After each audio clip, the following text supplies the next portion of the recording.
Alright, in this video I want to talk about the search function and some menu functions. We've gone through an awful lot of hotkeys and it can be very daunting to remember all these. I'm going to try and keep repeating them throughout the course of this series so that they're pretty well pounded in by the time we get to the end. In fact, you'll probably be getting annoyed with me by the time we get there. But nonetheless, at times things are going to get forgotten. So we have our cube and we are currently in object mode. So the first thing I want to show you is our search function. And that's simply spacebar. So spacebar brings up our search function.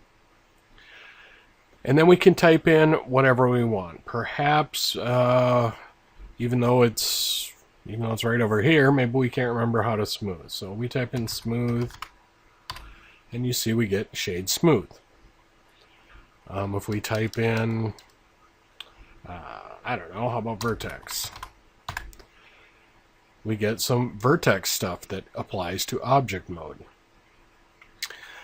But we also have some menus that we can access, and there's 3 of them that I want to discuss today. So we're going to tab into edit mode, and then we're going to look at our vertex, our edge, and our face menus.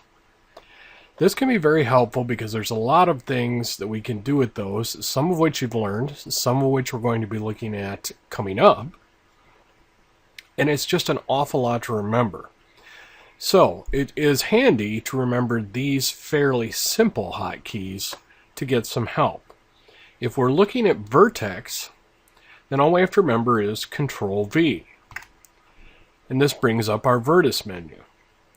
And you can see we have a great many of things that we can do with our vertices.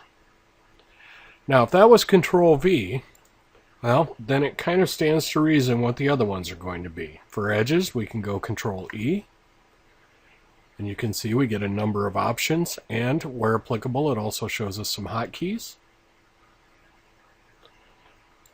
And we can go Control F and bring up our face menu. Face normals, yeah, face menu. And again, we have a great many things that we can do from there if we can't remember the simple hotkey, or just to spot the hotkey. But that's a great way to go back and find what you need when you're in editing mode, working with vertexes, edges, or faces. And in pretty much anything else you're doing, it's awesome to bring up that search menu, which you can bring it up in either object or in edit mode. Great, I will see you guys in the next video.